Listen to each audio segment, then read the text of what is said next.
So, quick update from Calabasas. Someone is starting these fires. I said this yesterday. Everyone said that I was a conspiracy theorist. I was insensitive. I didn't know how weather works.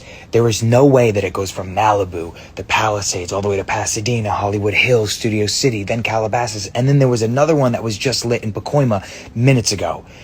There's just no other explanation than someone is lighting these fires.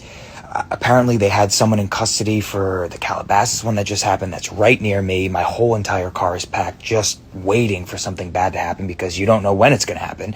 It's unpredictable. So that's really, all I have right now. If you have updates, please let me know. But someone is setting these fires in Los Angeles.